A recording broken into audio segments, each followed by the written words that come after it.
So I promised you a unfiltered and raw journey update. And this is part 1. So, when you are starting your business from scratch, you have this idea, you have this topic that you want to, this passion that you want to share, you want to teach others what has been most significant in your life. And you come up with this idea. Okay, I need to market myself. I need to create a YouTube channel. It's a good idea to share my own story, raw, unfiltered. That's very popular, so people can get to know me. You film the first videos, everything feels fine. And you edit the first videos, everything still feels fine. And then you're about to post the first videos. And then your whole body is like, no, no, no, no, no, girl. That's dangerous. You're going to die. People are gonna judge you. You're gonna be so cringe. Who do you think you are? Who's gonna listen to you and to what you say? You know that feeling? Your inner critic is just like living their best life, and you're just like, what happened? I was so confident before, but now it just feels scary. Well, that's your subconscious that is not really comfortable with you taking these big steps. And it's a good sign, because it's a sign that you are growing and stepping out of your comfort zone and evolving. But it can feel very, very, very scary. And this is exactly what happened to me. So I am creating my program, my manifestation program, and building my $1 million manifestation business. And I have a sketch, like a draft structure of the program. I'm about to launch it. I want to share it with the world. And then my inner critic just stops me in my track. But I have the tools now that I didn't have before. I have the tools, the manifestation tools, the NLP tools. And I know how to shut that critic down and do it anyway, even though it's scary, even though it's cringe. I'm doing it anyway. So I wanted to share in this first update myself 2 years ago, who I was and how I was thinking. But first, a sip of coffee, because it's gonna be a long story.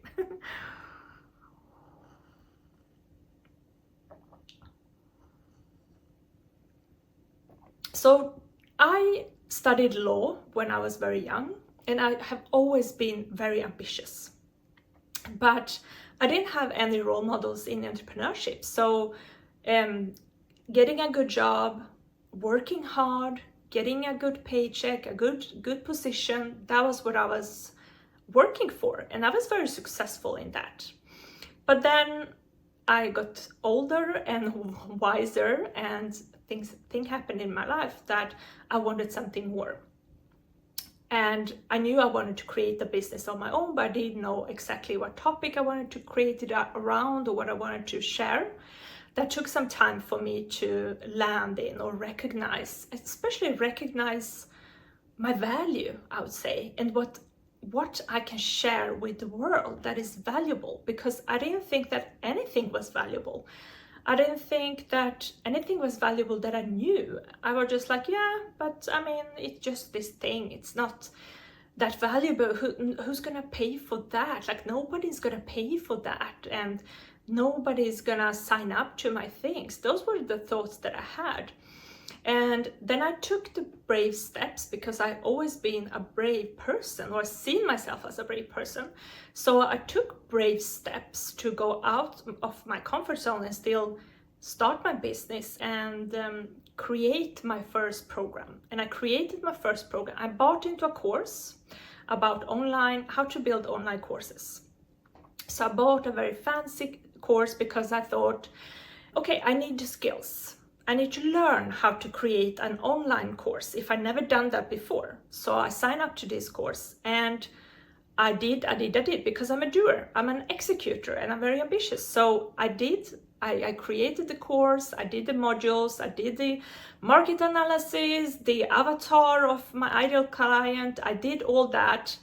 And then I started to market it, and what happened then? Well, my whole subconscious said, no, you can't do this. This is dangerous. You can't put yourself out there. You can't be seen out like this. People will judge you. People will have comments. You will lose your family. You will lose your friends. That was what my subconscious were talking to me, like what the words that they were saying to me. And I did a try and to launch the program, and then I stepped back because I was like, no, this doesn't feel good. I need to take a step back. I need to redo the material. I need to redo the web page. This is not it. Something is off. And then I withdraw. And today I know that this is what's called a wall of fear. When you step out of your comfort zone and something you go against your subconscious programming, that is your subconscious programming trying to keep you safe from what it knows. But I didn't know it at the time. So then I redid the course. I did another topic. I was like, yeah, this is more my thing. This is more what I want to talk about. So I did redid the course, and then I was about to launch it again. I did the market, so I did everything. I created the course, I did the web page, I did the sales marketing emails. I talked about it on social media and started to market it. And I invited people to a free webinar. And what happened? No one signed up. And that was like death to my ego and to my subconscious. I was like, oh, no. My subconscious was right. I am no good at this. I'm not a teacher. I'm not an expert. I can't teach people in this topic. No one bought. The course is crap. It's not good. It's not valuable. I'm not good enough. I don't have the skill set. I'm not special. And then I withdraw again. And every time I wanted to put myself out there, it got too scary because it really felt like dying in my body. But then I learned about manifestation, and then I learned the NLP tools as well, how you can train your subconscious, how you reprogram your subconscious, reprogram those to be supportive of you and what you want to do and not stop you and hinder you all the time.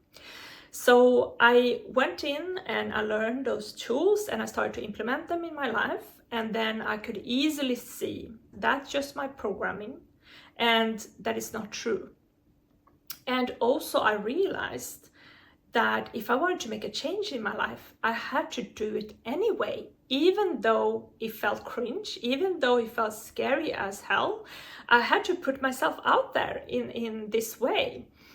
And not let my subconscious and my inner critic win. So if I really look at myself before this work, I was a person that was I believed in working hard. I thought that was the solution. Just if I was ambitious enough, if I wanted it enough, if I learned all the skills, all the knowledge, gained the knowledge. I thought knowledge was the problem, but come on, who am I kidding? Like, we are living in the knowledge era. Like, knowledge is everywhere. Knowledge is the least problem. It's your mindset and your programming that is the problem, not the knowledge. So, but that was what I thought. Like, if I just bought another course, if I just learn more, I thought that like selling in my business was not possible for me because I was not valuable. What I created was not valuable. Sales felt very sleazy, uncomfortable. I'm not good at sales. I also thought that if I succeed in my business, I would lose my family, my husband would not love me anymore, and I would not have time with my son. I would be an absent mom, and I didn't want that because I love my family and like being a mom. I love being a mom and I want to really be a present mom. But that was what my subconscious thought of me being an entrepreneur. I was also thinking that I would jeopardize my health. I can't have it all. I was greedy if I wanted to have good health, a lot of love in my life and be successful and a millionaire. My subconscious was like, who do you think you are? That's not gonna happen. Have you ever seen any series or movies? The rich people are never the happy and loving ones. What are you talking about? So I had a lot of programs to work through. And the first step is, of course, awareness, to be aware of this, what is looping in your mind. A lot of people, and that was especially me before this work, I was not even aware that this was programming, that these was just beliefs in my mind that were put there to protect me when I was a child, but that they don't serve me anymore. So I had to work through a lot of that, and I still am. I'm not gonna say I'm perfect. I'm not gonna say that I'm done, because this work is never done. It's when you start with manifestation and discovering a mindset and really working with your mindset and identity and self-concept in a really serious way, it's like a video game. You just come to the next level, next level, next level. So you're never done. But I see a huge difference in myself and my beliefs from before this work and after this work. So after this work, that I have worked with manifestation for 1.5 years and NLP for half year, and also tuning in with my intuition on a regular basis with the tarot and oracle cards, I see a big difference in my thinking, feeling, and how I'm showing up. I understand that these are just beliefs. I don't have to believe them. They are not true always. I understand that I can control my mind and what I want to think. Before, I was just like, yeah, this is how it is. I can't change that. Or this is how I feel. I can't change that. But now I understand that I can change that. And I can choose to believe something different and have different feelings about a situation. I may not always be able to change the situation in itself, but I can choose how I perceive the situation and how I feel about the situation. It's up to me. I'm not a victim of life. I'm not just sitting in the back seat and life is taking me for a ride. I understand much more today how I am in control of my life. I am the creator of my life through manifestation and working with my mindset and my feelings and tapping into my body and intuition and taking action, taking massive action that is uncomfortable, like putting myself out here on YouTube and talking about my deepest limiting beliefs. A lot of people don't talk about this. They are just showing the glittery success story, because they might think yeah, but if I show myself vulnerable, and that is the world that we unfortunately live in, that vulnerability is seen as a weakness, but it's not. It's actually strength. They think that maybe if I show up and say that I'm not perfect and I have limiting beliefs, then I'm not an expert and people won't buy my stuff. But I think especially today in the AI era as well, we long for something real, something authentic, someone that says, here I am also human, and I understand the struggles that you're going through because I had them as well. And this is how these are the tools that helped me overcome these struggles or limiting beliefs, and now I'm in a better position. I think we all are looking for that. And if I can be that for people, then I'm willing to be uncomfortable and share my limiting beliefs, because what I also learned of being in mentorship and being in other programs from other coaches is that we are not as unique as we think. We think that I'm the only one with these problems, but when we start to talk with people, they're like, yeah, I feel that the same way. Yeah, I had that same way. It's also a strength to be in a community and understand that, okay, these limiting beliefs and feelings and thoughts that I have right now are normal. Other people have them as well, but they take action anyway. Because a massive thing for me is I was always waiting for the perfect timing, the perfect time, and to feel ready. But that never came. The feeling of being ready is never there when you want it to be. It's you have to take action anyway, and then you'll feel more ready when you gain experience and get the momentum and start doing things. But that feels very scary because you have no idea what you're doing in the beginning. But I just wanted to say that if you're there, that's okay. We all been there and are there in periods and times. That's totally normal. That's okay. That is why it is important to have a community and have also cheerleaders and people that are supporting you in this transformation and this journey. Mentors and people that can guide you, support you, cheer on you, and also that you can lean on them and borrow their belief. Because I didn't believe in myself at all in the beginning.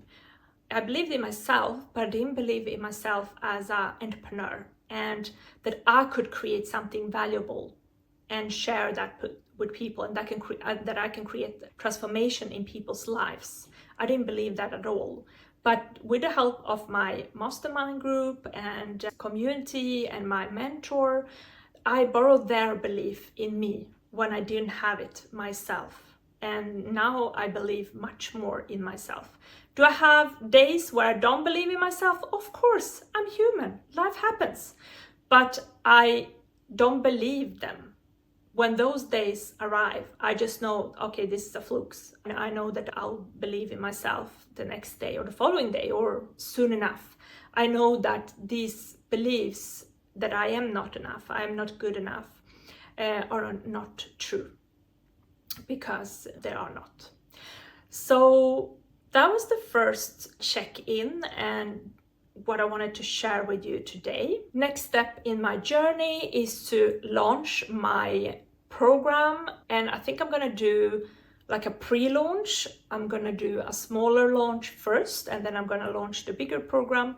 If you want to be the first one to know when the program launches, or if you just want to get support on your journey, sign up to my newsletter. The link is down below. And yeah, let me know what limiting belief you have at the moment. What are you struggling with at the moment? What beliefs? And then I can cheer on you. I can tell you that they are not true and that you are amazing and that you're gonna achieve everything you want as long as you put your mind to it and put in the work to work on yourself and your limiting beliefs and your mindset. And yeah, I just want to support you and cheer on you. So give me a comment down below and I'll do my best to support you in any way I can. All right, beautiful. Hope this video was helpful and see you in the next one. Bye.